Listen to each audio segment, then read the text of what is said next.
amigas y amigos, bienvenidos a esta nueva temporada de Teleanálisis con Jesús. Como ustedes ven, una nueva escenografía, nuevos bríos, una nueva imagen en todos los sentidos, y precisamente a propósito de esta nueva imagen y esta nueva temporada, hay algo que en nuestro país se está viviendo y vive en muchos países del mundo, que es lo que llaman esta temporada electoral. Nosotros estamos viviendo como República Dominicana un proceso durante todo este año que conlleva la elección de nuevas autoridades en todos los órdenes. Y ustedes dirán, ¿y qué tiene que ver eso con Teleanálisis con Jesús? Que precisamente una de las grandes cuestionantes o una de las grandes discusiones en las sociedades es si los cristianos, si los que son seguidores de Jesús y militan de manera activa en las iglesias, deberían hacer eso mismo en la política. O qué relación debe haber, qué vinculación debe haber y cómo deben manejarse. Y precisamente para tratar ese tema me acompaña Zinaida Rodríguez y vamos a cuestionar y conversar con nuestro pastor Rafi Paz, que siempre nos da muchas orientaciones a propósito de esto. Bienvenida Zinaida, bienvenido pastor Rafi. Eury, qué bueno volvernos a encontrar, ¿verdad? Ay, o sea, sí. Tenemos un tiempito en esto y teníamos un tiempito sin encontrarnos. Para mí es un gozo poder sentarnos aquí y hablar de cómo estos puntos de fe conectan con nuestra cotidianidad, ¿verdad? O sea, que vamos a esto, vamos a trabajar. Yo quiero, primero que todo, agradecer a Iglesia Cristiana Palabras de Vida, porque tú dijiste, tenemos una escenografía nueva.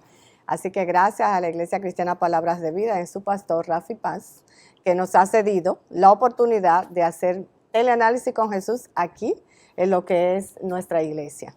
Empecemos, pastor, por lo que sería la pregunta inicial para ubicar este tema.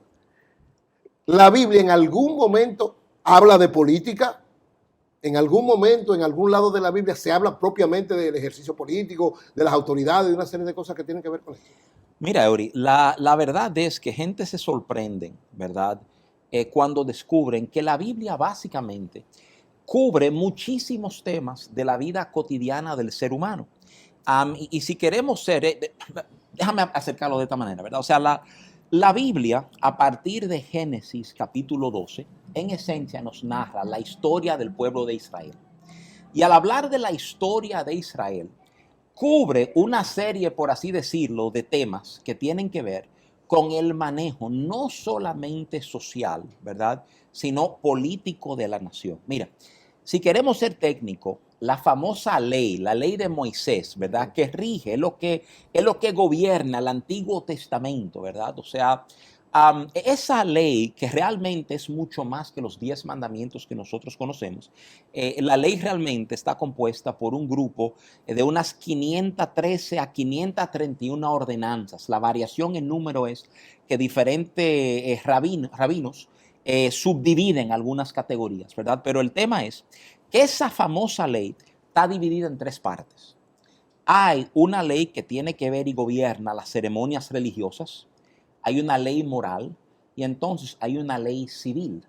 Eso quiere decir que de alguna manera Dios estuvo metido, ¿verdad?, en idear, por así decirlo, el orden social, que es lo que nosotros conocemos bien, ¿verdad?, en nuestro tiempo como política. O sea, y en un sentido u otro, ¿verdad?, hay una injerencia de temas de fe ligado a los valores sociales, a la cotidianidad, o sea, las reglas de cómo gente se tratan, las reglas de cómo gente hace negocios, ¿verdad?, de qué tipo de penalidad hay, cómo la justicia se aplica, o sea, todo eso está cubierto, ¿verdad?, de una manera u otra, por lo que es la ley.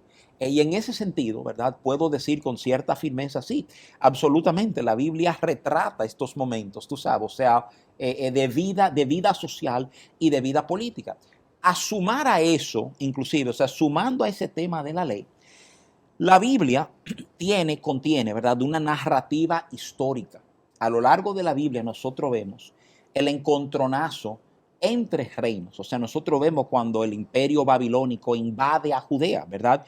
Que también obviamente son cosas que tienen grandes implicaciones políticas. Vemos el surgir del imperio romano, ¿verdad? Y, o sea, y cómo todo eso implica e impacta la política del Nuevo Testamento. Óyeme, impacta la política del Nuevo Testamento de tal manera que Jesús literalmente, cuando es apresado, se vuelve una papa caliente política. O sea, se usa política para lograr la condena de Jesús. En un momento, los líderes religiosos le insinúan a Pilato que si él no condena a Jesús es porque él no es amigo del César, sabiendo que esa frase amigo del César se ligaba a una rebelión que un procurador había hecho contra César que le había costado la vida. Entonces tú ves este baile por... O sea, permea. La Biblia es un retrato de la vida y en ese sentido es fácil, es muy posible sentarse y poder resaltar los elementos políticos que aparecen ahí. Sin embargo, a pesar de que usted dice eso, pastor, o sea, si nosotros vemos atrás, lo que es la iglesia tiene una gran incidencia en lo que es la sociedad de ese tiempo. Sin embargo, ahora muchos líderes religiosos quieren apartar, o sea, quieren decir, si tú eres pastor, si tú eres cristiano, si tú estás en una iglesia, tú no puedes estar dentro de la política. Y te enfatizan muchos líderes de iglesias que tú no puedes o que tú no debes estar en un partido político, por ejemplo. Pero ahora yo le pregunto a usted, pastor, ¿cómo nosotros podemos, los cristianos, cómo vamos a poder establecer lo que son algunas prioridades del reino en lo que es la sociedad si nosotros no incidimos de alguna manera en la política y tenemos algún poder para poder, valga la redundancia, tomar decisiones que realmente afecten o hagan cambios en la sociedad, que son lo que uno está pidiendo? Mira, Zinaida, esa es una tremenda pregunta que para serte muy honesto, necesito una respuesta que es larga, y déjame explicarte por qué es larga la respuesta. Es larga la respuesta porque para entender un poco la dinámica de la iglesia en la sociedad democrática, ¿verdad? O sea, porque ya hablando, digamos, de nuestra realidad en República Dominicana o aquí en Occidente, ¿verdad? O sea, ya estamos hablando de democracias. Hay que entender un poco la historia del acompañamiento que ha habido entre fe y los procesos democráticos, ¿verdad? O sea, mira qué cosa. O sea, los Estados Unidos, que por así decirlo, es el modelo democrático del mundo, ¿verdad? Es la democracia, digamos, que funciona de manera más nítida, y la democracia nunca es nítida. La democracia habla de disensión y opiniones diferentes, ¿verdad? Pero desde los Estados Unidos, uno de los preceptos que surgió temprano en la vida democrática es aquel famoso precepto de separación entre la iglesia y el Estado, ¿verdad? Y es un concepto fascinante cuando tú consideras la historia ligada con ese precepto. O sea, ¿por qué tratar de dividir la iglesia y el Estado? Exacto. Y todo tiene que ver con el juego de poder y el respeto a las minorías. Muchas personas que desconocen la historia de los Estados Unidos no saben que los Estados Unidos se funda, ¿verdad?, por, digamos, una minoría religiosa que sale desde Europa, ¿verdad? Básicamente enviados, ¿verdad? Lo votan, ¿verdad? O sea, y cuando ellos llegan, una de las cosas que ellos quieren asegurar es que en los mecanismos de gobernanza nunca pueda haber una mayoría, ¿verdad?, que aplaste minorías de tal manera que no se respeten los derechos y los valores de esa minoría. ¿Por qué? Porque acababa de pasar con ellos, ¿verdad? O sea, con ellos acaba de pasar que por su fe, o sea, es uno de los elementos grandes que provoca que ellos salgan desde Inglaterra, ¿verdad? O sea, comenzar a formar las famosas colonias en aquel tiempo. Pero la idea es, lo que hay que entender es que hay un elemento religioso metido. Entonces, mira qué cosa más extraordinaria. Desde su declaración, ¿verdad?, de independencia en la Constitución, ¿cuántas referencias hermosas no hay a Dios? Pero también el entendimiento de que el poder de la iglesia pudiera ser usado en un momento como un instrumento de opresión a minorías, ¿verdad? Y sobre esa base es que sale aquellas ideas de que la iglesia nunca debe tener un papel formal en la política. Y es importante entender esto. La idea no es que un político no puede tener una convicción de fe o puede tener un entendimiento, una perspectiva de valores de fe, ¿verdad? Sí. Es más bien que la iglesia de manera formal, entiéndase, porque hablábamos de Inglaterra, la iglesia anglicana, que es la iglesia episcopal en esta parte del mundo, ¿verdad? O sea, la iglesia anglicana, la iglesia episcopal, la iglesia católica no pueda tener un tipo de control a donde ellos ejerzan influencia directa. Porque imagínate, vamos a suponer que alguien es cristiano y miembro, vamos a suponer que alguien es una persona de fe, no voy a usar la palabra cristiana propiamente, Sí. pero también miembro de un partido político. La pregunta cae, ¿a dónde está la alianza de esa persona a nivel primario? Ujú. Si su alianza es más al partido o a la fe. Entonces, usualmente fe tiene este lugar céntrico en la vida de gente. ¿A dónde? Si por falta, ¿verdad? Y yo digo esto respetuosamente, yo sé que hay pastores que pueden manejarse así, pero si por falta de ética un pastor le dice, hay que votar por fulano, mucha gente en esa comunidad van a votar por fulano y de repente tú tienes una injerencia donde el poder de la iglesia fue usado para ejercer una influencia política, ¿verdad? Ya. O sea, y en este sentido quiero repetir, yo no estoy hablando de que un creyente no pueda hacer vida política. De hecho, yo no solamente creo que eso es posible, yo oro para que eso sea así, para que hombres y Exacto. mujeres de fe se envuelvan en los procesos políticos. ¿Por qué? Porque es una manera en que sabemos que valores van a comenzar a impactar y a Exacto. trascender nuestra sociedad. Pero lo importante entender, Sinaida, es que lo que estamos haciendo inclusive aquí en otras democracias, cada vez que estoy esa solicitud de que no se metan iglesias en el proceso, es ese eco de ese precepto que se maneja muchísimo en los Estados Unidos, que habla del rol formal de las iglesias dentro de los procesos políticos, ¿verdad? O sea, a donde francamente, o sea, existe esta idea de que la iglesia es una cosa y los procesos democráticos otra. De hecho, lo repito, ha implementado con la idea de proteger el derecho de minorías, de proteger el derecho de gente que no están de acuerdo con esa fe, que no creen como creen esa gente, ¿verdad? O sea, y yo creo que es algo que nos recuerda que en las democracias, ¿verdad? Todo el mundo importa. Yo creo que ese precepto está ahí justamente para proteger ese tipo de conceptos. Bien, vamos a hacer una pausa ahora, porque en el próximo segmento, a propósito de esta temática que tratamos de cristianos y política o cristianos y poder, hay una referencia histórica del Imperio Romano y cuando empezó el cristianismo, que mucha gente quiere vincular a eso precisamente la participación del poder como un error y por eso los cristianos deben alejarse. Pero vamos a hacer la pausa y venimos entonces a conversar con el pastor Rafi Paz de ese aspecto del inicio del cristianismo y su vinculación, en este caso, ¿verdad?, el catolicismo, con el poder. Nos vemos en un momento.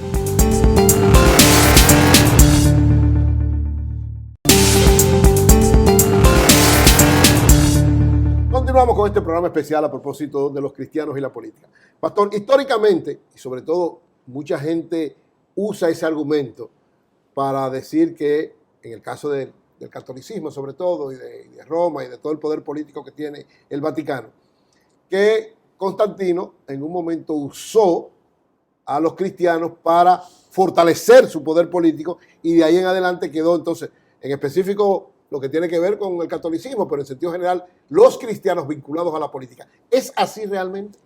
Mira, Aurelio, yo creo que históricamente es preciso hablar de Constantino como el momento en el cual se da, por así decirlo, un tipo de romance entre la iglesia y la política, ¿verdad? Bien. O sea, en el libro de los Hechos, capítulo 16, cuando una turba trata de echarle mano al apóstol Pablo, ¿verdad? No lo encuentran a él se dio a la fuga, pero cogieron los hermanos que estaban con él y lo traen públicamente. La acusación que levantan, la acusación formal que presentan en contra de los cristianos es: estos que trastornan el mundo están aquí entre nosotros y nos están enseñando cosas que no son lícitas. Ahora, la acusación es importante, es bien importante, porque nos recuerda que en Roma tú no podías creer lo que te daba la gana. Roma no era una tierra libre, de libre pensar. Exacto, no era verdaderamente Había democrática. una serie de fes que ellos habían autorizado, que ellos toleraban. Entre ellos el judaísmo.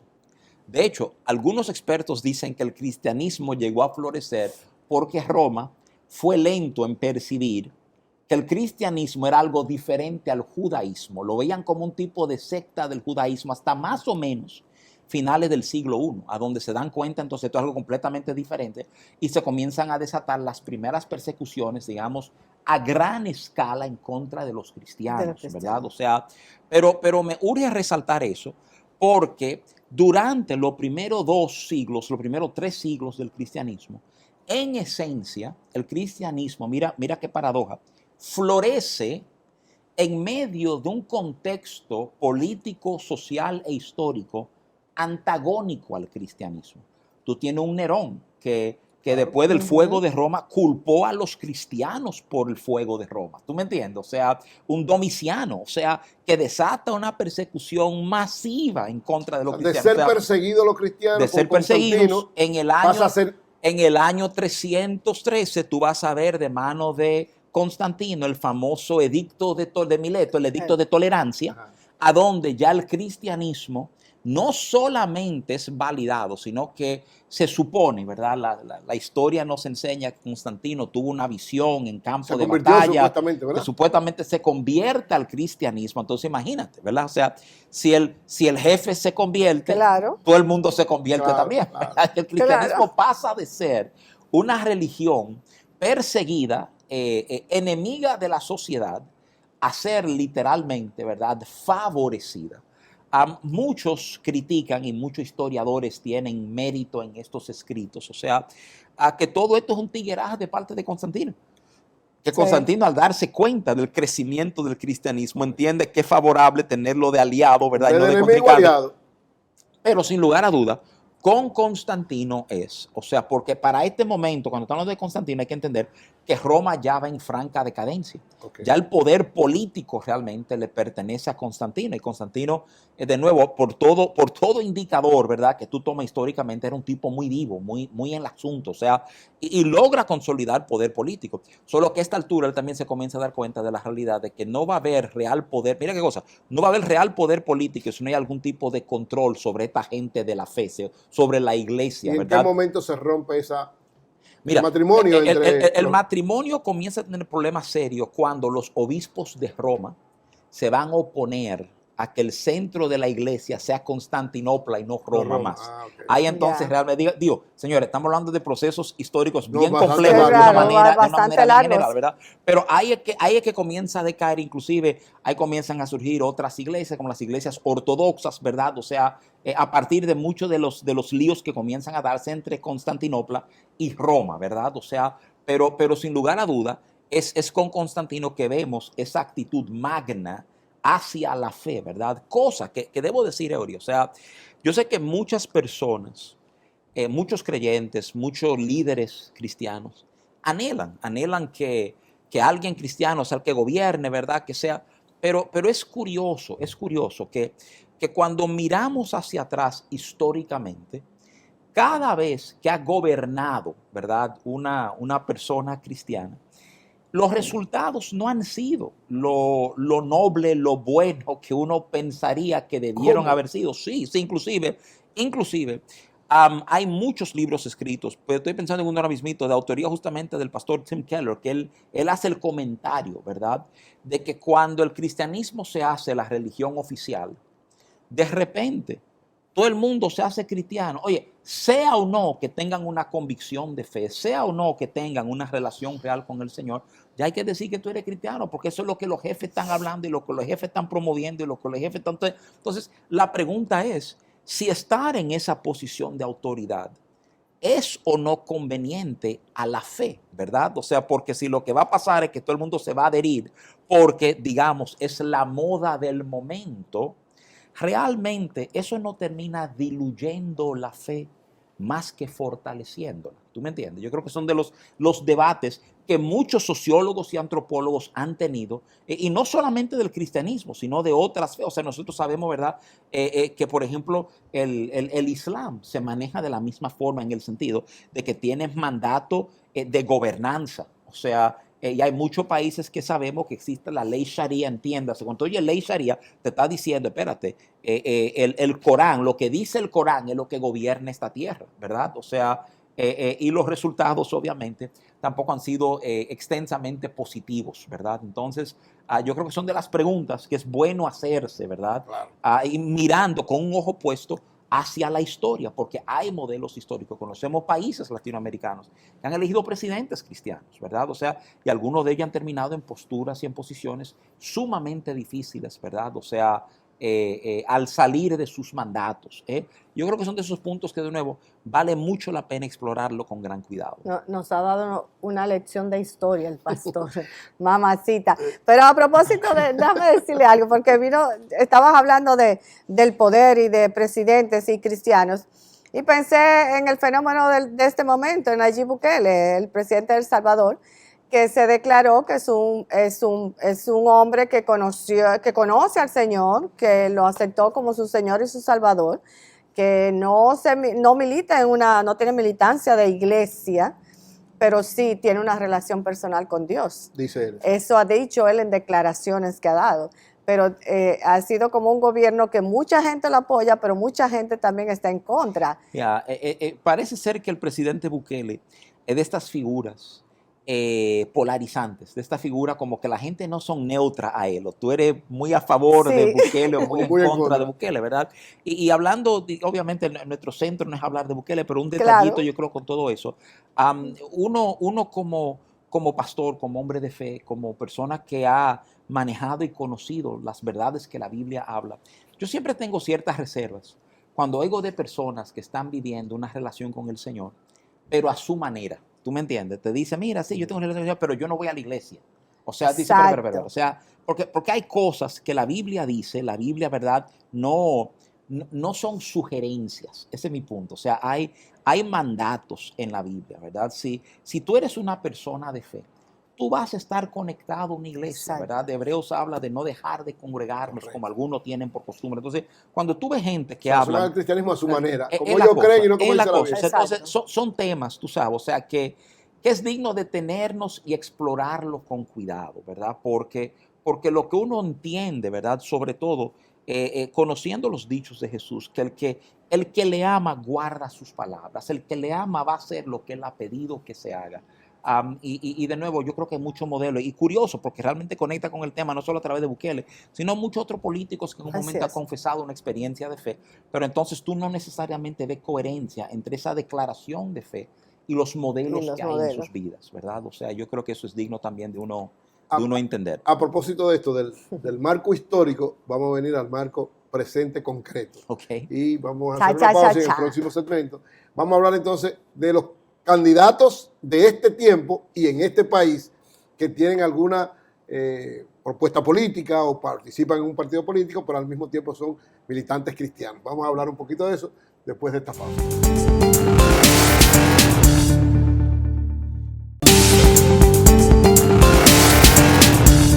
A propósito de la pregunta anterior, en el segmento anterior, vamos a dominicanizar, a aplatanar un poco el tema de los cristianos y la política. Pastor, aquí en República Dominicana se ha visto el fenómeno de que varios candidatos que son cristianos, militantes cristianos, han dicho públicamente que todos los cristianos deben apoyarlo. ¿Cree usted que eso está correcto? Sina, eso es una... Eso es un tipo de papa caliente. No es un gancho, ¿verdad? pastor. No, pero es una pregunta importante, ¿verdad? O sea, recuerdo unos años atrás, unas elecciones, había múltiples candidatos, sí, que eran personas de fe, eran personas de trayectoria conocida dentro del pueblo cristiano evangélico, ¿tú me entiendes? O sea, y entonces ahí se empeoraba más la pregunta, porque entonces la pregunta es por cuál de ellos votamos. Si hay que votar por un hermano, ¿por cuál de ellos vamos a votar? Mira, esa obligatoriedad de decir hay que votar por un cristiano, algunos lo sacan manejando un verso que hay en el Antiguo Testamento que dice que cuando vayas a poner líder sobre ti no pongas un extranjero. Ahora, yo le explicaba que la ley de Moisés tiene una parte civil, ¿verdad? O sea, y lo que en esencia te está diciendo, asegúrate que tú pongas a alguien de Israel como tu jefe, no ponga a alguien de otra nacionalidad, ¿verdad? Okay. Si uno quiere ser técnico, bien lineal, ¿verdad? Pues las constituciones de los países hacen eco de ese mismo mandato, porque usualmente el presidente de una nación tiene que ser miembro de esa nación, ¿verdad? Han querido como espiritualizarla y decir, eso quiere decir que si tú eres cristiano, tienes que poner un cristiano, ¿verdad? Y déjame decirte algo, yo creo que la idea de poner, primero, yo apoyo que los cristianos participen de la política. Claro. Yo quiero ¿Es decir que correcto que eso los quede bien cristianos claro. estén metidos en política partidaria? Mira, mi ofensa es que hay gente que entienden que los cristianos no deben tener espacio en la política.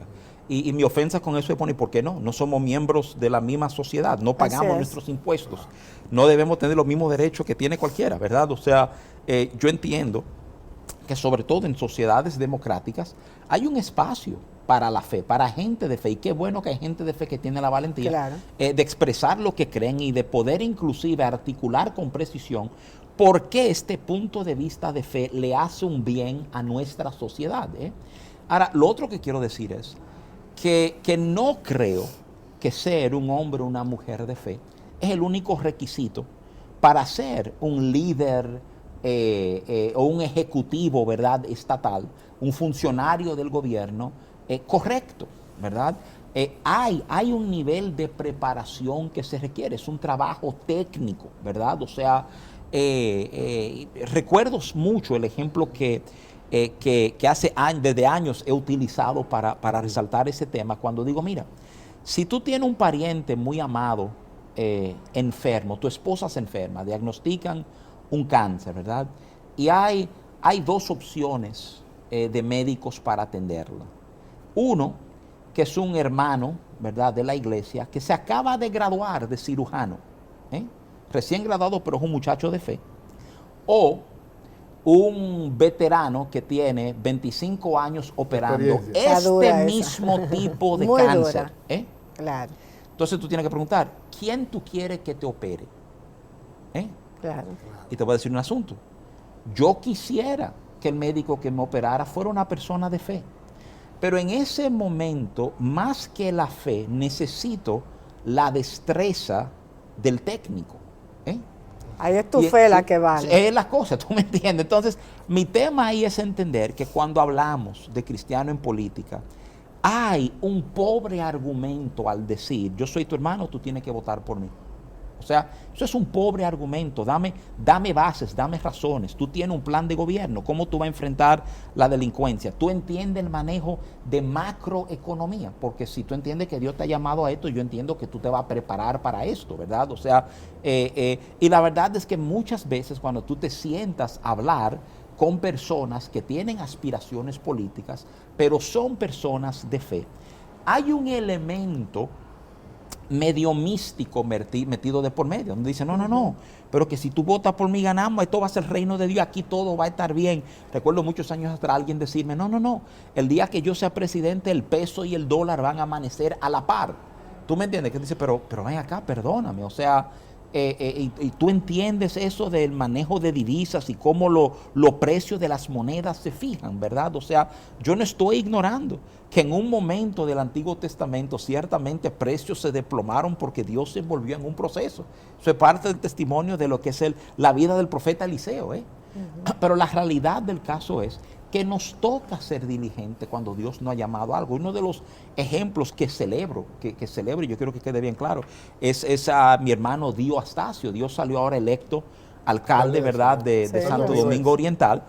Pero Dio, de Santo Domingo Este, y justamente Dio tiene un tiempo preparándose para eso, a donde uno puede con confianza decirle a la gente, mira, no apoyen, porque no es meramente un hombre de fe, es un hombre de fe que se ha preparado para desempeñarse en eso, que entiende que Dios ha puesto delante de él. ¿Tú me entiendes? O sea, entiéndase que hay este elemento de preparación, él tiene un trasfondo gerencial, ¿verdad? O sea, de emprendedurismo, que le ayuda muchísimo en este tipo de asuntos, y yo aplaudo eso. Pero la realidad del caso es que a donde lucho es con mis hermanos que tienen aspiraciones y anhelan ser, es que hay aspiraciones, hay un entendimiento de que Dios me ha llamado a servir en esta área, pero hay poca preparación. Pastor, ¿cuál debe ser el elemento o los elementos fundamentales que debe tomar en cuenta un cristiano militante de la iglesia para cuando encuentra un cristiano militante de la iglesia que es aspirante a algún cargo? Es una tremenda pregunta también, Eury. O sea, porque la realidad es que uno pensaría que si todos somos cristianos, todos estamos hablando el mismo idioma, priorizando la misma cosa y viendo todo de la misma manera.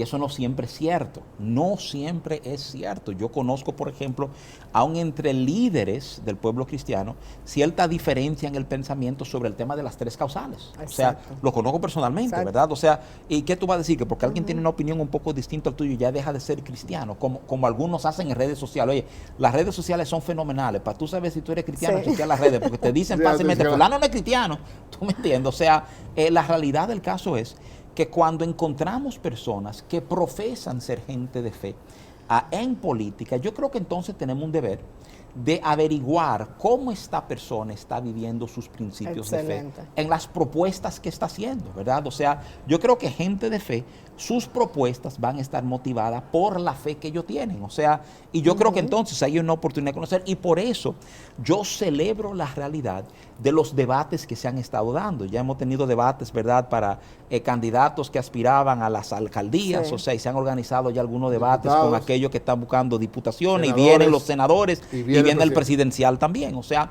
¿y por qué esto es importante? Esto no es importante porque queremos oír quién va a hablar. Ya nosotros, si tú eres, ¿verdad?, de estos adheridos a un partido, tú conoces a tu candidato, pero te da una idea de qué los otros están pensando. Te permite ver las propuestas y despegar de eso, despejar de sus propuestas.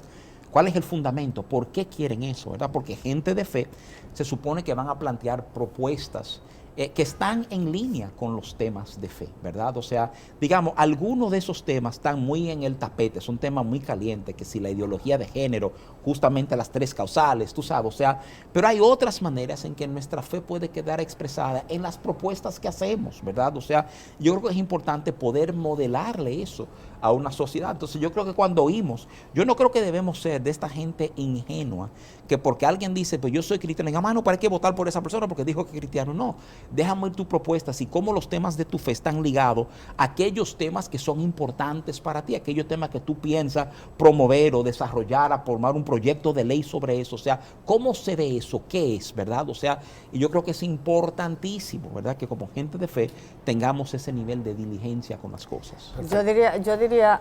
Yo sé que vamos a una No, no, pausa, sí, solamente para como poner un punto en esto, que además de ver la expresión de esa persona en el ámbito público, de qué propone, también habría que ver un poco esa persona que se está postulando fuera de lo público, en lo privado, en la familia, en el trabajo, cómo se relaciona, en su misma iglesia. Yo creo que es un tremendo punto, Sina. El detalle aquí es que, y quiero decir esto respetuosamente, la historia y el trato y haber conocido a políticos de diferentes niveles, ¿verdad?, te enseña el tigueraje que gobierna en esos espacios. Es decir, o sea, te presentan la cara más linda y más aceptable, tú sabes, o sea, y muchas veces tú no te das cuenta del caos o el desorden que hay en tus vidas, sino hasta ya pasado un buen tiempo. Pero yo creo que como indicador es importante. Yo creo que si nosotros valoramos temas de familia, observar a un candidato con su familia, el manejo con familia, no solamente los de fe, o sea, es un tremendo indicador que te deja ver,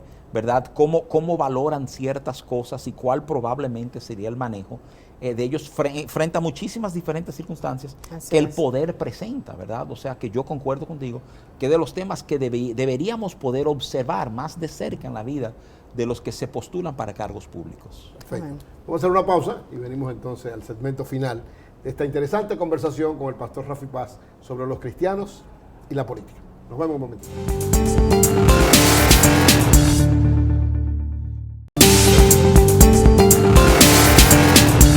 Pastor, a propósito del tiempo electoral dominicano o de cualquier país de América Latina que se esté dando elecciones o del mundo, los cristianos deben votar por un presidente de la República votar o no votar. Si ese presidente de la República, por ejemplo, defiende la ideología de género, aunque diga que es cristiano o aunque vaya a la iglesia, si defienden, en el caso dominicano, las tres causales y cosas que tienen que ver con eso, que uno sabe que evidentemente no están de acuerdo con nosotros, pero es un buen gerente, conoce bien el Estado, un buen político, aparte de la defensa de eso. ¿Cómo se maneja un cristiano frente a eso? Ya, es la contraparte, Ori. Ahorita hablábamos Sí. de gente de fe, pero hablábamos de la necesidad de Sí. que tuvieran un manejo técnico, que fuera un buen político, que conociera el Estado, que conociera, ¿verdad? Y déjame hacerte claro, ¿verdad? Aunque yo creo que ambas cosas son necesarias, yo no creo que debemos ignorar la realidad de que sus valores de fe, para mí es lo que radica en el centro de un hombre. O sea, la Biblia habla en el libro de Proverbios que así como piensa un hombre en su corazón, el tal es él, ¿verdad? O sea, yo creo que tus valores que tú tienes en tu interior son lo que te definen. Entonces yo creo que como creyentes, sobre todo, y mira que es algo difícil de decir, es difícil de decirlo porque si nuestra democracia adolece de algo, es de un tipo de ceguera a color. Y lo que quiero decir es lo siguiente: usualmente en una familia, si esa familia ha votado blanco, casi siempre vota blanco aunque el candidato sea un chivo. ¿Tú me entiendes? O sea, vota blanco porque siempre hemos votado blanco. Por tradición. Costumbre, tradición, y tiene un peso enorme. Así somos con la pelota. O sea, si una familia liceísta, o sea, y es PRMista, y es PLDista, o sea, entonces aprender a detenernos y examinar los valores de los candidatos es de enorme importancia, porque por el mismo lado te puedo decir, tú puedes tener todas las calificaciones técnicas, pero si hay algo en tus concepciones, por así decirlo, morales, espirituales, que son dudosas, o sea, que yo veo que no se alinean conmigo, ¿verdad? O sea, pues entonces yo voy a tener problemas votando por esa persona. Exacto. Y mira, yo creo con toda honestidad que ese es el tipo de orientación que nos toca hacer a los pastores. Yo creo con toda honestidad que hay un tema ético cuando pastores dicen que votar por fulano, pero yo sí creo que hay un tema real que necesitamos en este tiempo de poder ser capaces de resaltar los valores de personas y dejar entonces que sobre la base de los valores las personas entiendan la orientación, ¿verdad?, de por quién pueden o quién deben considerar en un momento, ¿verdad?, de torneo electoral. Sí creo que tenemos un deber de participar. Quiero decir eso, o sea, la bendición de nacer en una democracia es que cada 4 años, en nuestro caso, ¿verdad?, tenemos este deber, es una responsabilidad civil. Y déjame recordar que la Biblia nos llama a cumplir con nuestros deberes ciudadanos. Y eso no es meramente pagar impuestos, aunque aquí parece que lo único que hacemos es pagar impuestos, ¿verdad? Sino también es un llamado a votar, es un llamado a cumplir con los deberes que tenemos como ciudadanos. Yo sé que muchas veces nos sentimos que cuando estamos en una elección estamos realmente escogiendo entre el menos malo, ¿verdad? O sea, pero aún sea así, entonces escoge el menos malo, ¿verdad? O sea, para, digamos, bien de nuestra nación. Excelente. Eso mismo iba a introducir ahora, a que usted, como pastor de esta congregación, Iglesia Cristiana Palabras de Vida, siempre nos exhorta a que votemos. No importa, pero que tenemos un derecho y un deber ciudadano de hacerlo.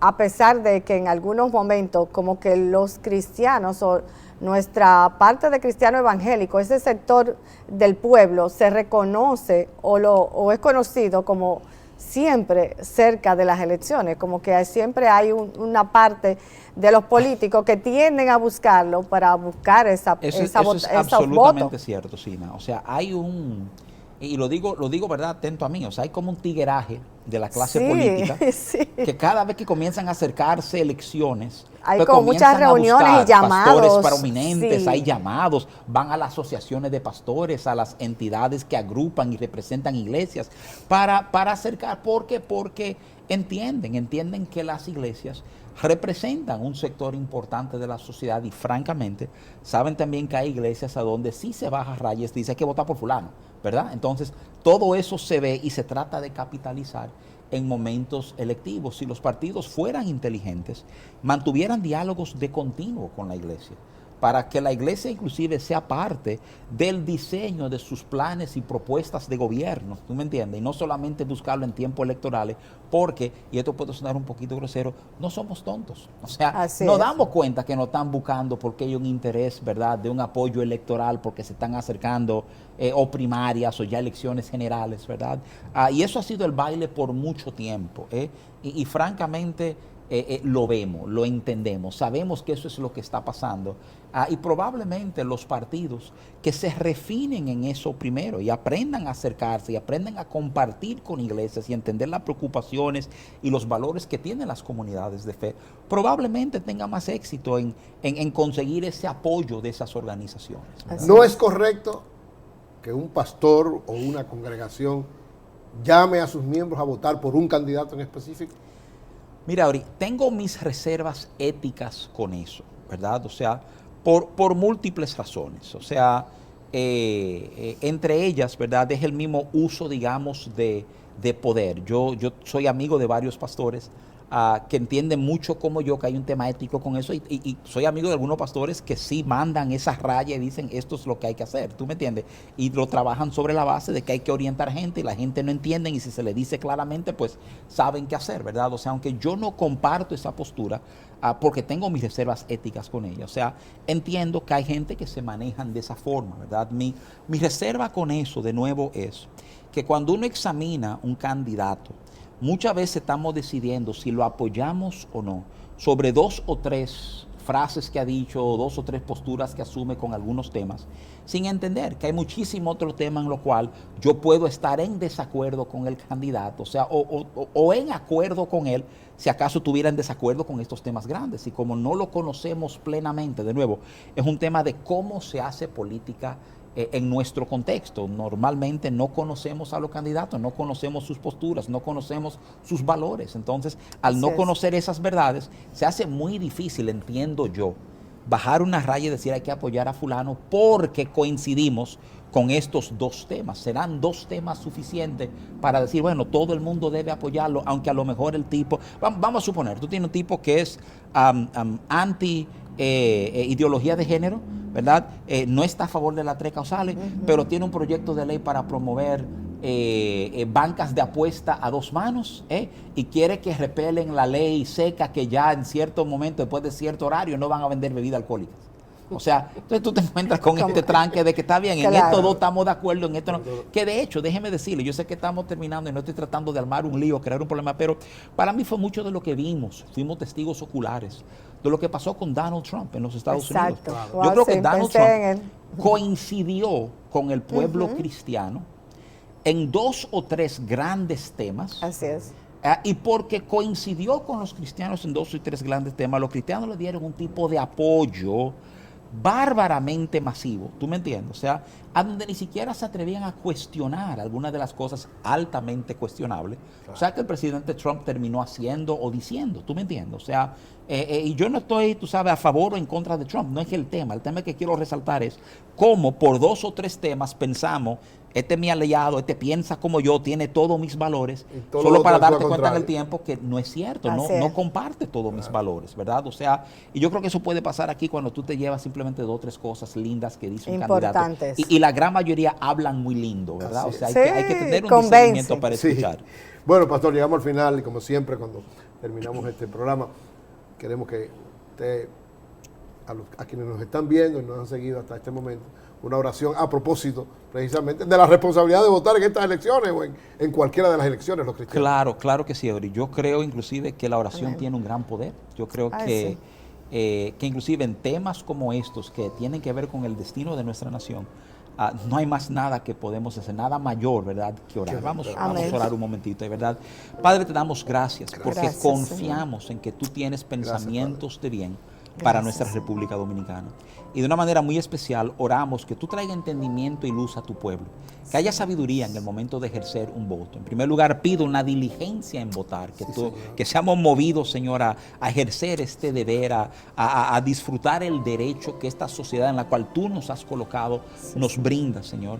Y entonces que lo hagamos con gran conciencia, que lo hagamos para agradarte a ti y no meramente, ¿verdad?, relaciones o partidos políticos o tradición familiar. Yo pido que en esto, Padre Santo, tú trates profundamente con nuestros corazones. Te encomendamos estos procesos electorales que se acercan, Señor.